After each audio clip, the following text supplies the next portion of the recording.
Assalamualaikum warahmatullahi wabarakatuh. Perkenalkan, nama saya Jihan Novarisa Yustika, NIM 1903048 dari kelas 1A Akvis. Di sini saya akan menjelaskan mengenai abnormal gait bagian schizer gait. Tonton ya.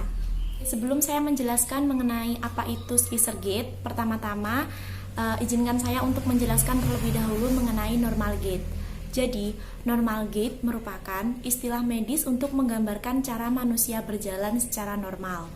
Di dalam normal gait ini ada dua fase. Yang pertama adalah stand fase atau fase menapak, ini sekitar 60%. Dan yang kedua adalah swing fase atau fase mengayun, ini 40%. Nah, di dalam stand fase atau fase menapak ini ada beberapa tahapan lagi. Yang pertama, untuk stand fase, tahap pertama adalah heel strike. Heel strike ini merupakan tahapan di mana tumit mulai menapak.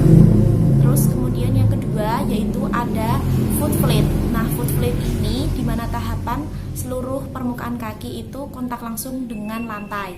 Terus yang ketiga itu ada mid stand di mana tibia ini tegak lurus dengan lantai dan menapak di tengah. Yang keempat yaitu ada heel off di mana tumit itu naik, dan yang kelima ada toe off di mana jari-jari itu naik. Nah, selanjutnya yaitu adalah swing fase yang terdiri dari 3 tahapan juga. Yang pertama yaitu adalah acceleration. Acceleration di sini yaitu mulai mengayun. Yang kedua adalah mid swing. Mid swing di sini tahapan mulai mengayun di tengah. Yang ketiga adalah deceleration. Deceleration ini adalah tahapan mengayun turun. Saya akan menjelaskan mengenai schizer gait. Jadi, schizer gait ini merupakan salah satu abnormalitas dari abnormal gait.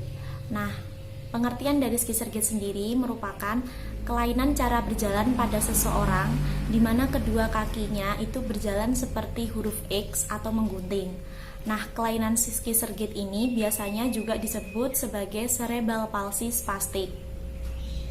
Adapun beberapa fitur yang khas dengan cara berjalan menggunting ini. Yang pertama adalah kekakuan dan aduksi yang berlebihan dari kaki dalam ayunan. Yang kedua adalah fleksi plantar pergelangan kaki. Yang ketiga adalah fleksi di lutut. Yang keempat adalah aduksi dan rotasi internal di panggul. Yang kelima adalah kontraktur progresif dari semua otot spastik. Nah, untuk schizer gait ini biasanya individu itu dipaksa berjalan dengan menggunakan ujung jari, kemudian kedua lutut itu saling bergesekan dan menyilang. Schizer gait merupakan kelainan di mana lemahnya ekstremitas bawah, yaitu pada regio hip, regio femur, regio knee, dan regio ankle. Nah, biasanya itu terjadi gerakan aduksi hip, fleksi knee, dan plantar fleksi pada ankle. Nah, kemudian ciri-ciri dari schizer gait ini yang pertama yaitu adalah lambat berjalan, yang kedua langkah sempit, yang ketiga pola jalan menggunting, yang keempat otot dan tulang spastisitas, yang kelima didapati pada penderita cerebral palsy spastic. Nah, untuk selanjutnya yaitu saya akan menjelaskan mengenai analisa jalan pada schizer gait. Yang pertama yaitu adalah base width. Base width ini merupakan jarak antar tumit kaki, di mana normalnya jarak antar tumit kaki ini jaraknya itu 5-10 cm. Namun pada penderita schizer gait itu mencapai 20-25 cm. Yang kedua adalah step length. Step length ini merupakan jarak satu langkah, di mana normalnya yaitu 35-41 cm. Namun pada penderita schizer gait hanya mampu 25-35 cm saja. Kemudian yang ketiga yaitu adalah straight length. Straight length ini merupakan panjang 2 langkah, di mana normalnya yaitu 70-82 cm. Namun pada penderita schizer gait hanya mampu 50-70 cm saja. Yang selanjutnya yaitu yang keempat adalah normal cadence. Normal cadence ini merupakan jumlah langkah per menit, di mana normalnya yaitu 90-120 langkah per menit. Namun pada penderita schizer gait hanya mampu 80-100 langkah per menit saja.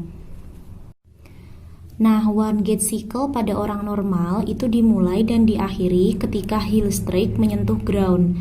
Namun, pada penderita skiser gait tidak dapat melakukan heel strike saat berjalan. Mengapa? Karena mereka itu berjalan menggunakan pelantar fleksi, sehingga yang menumpu adalah os metakarpal dan os palang. Tadi video yang dapat saya sampaikan mengenai skiser gait, semoga bermanfaat. Maaf bila ada kesalahan. Wabillahi taufiq wal hidayah. Wassalamualaikum warahmatullahi wabarakatuh.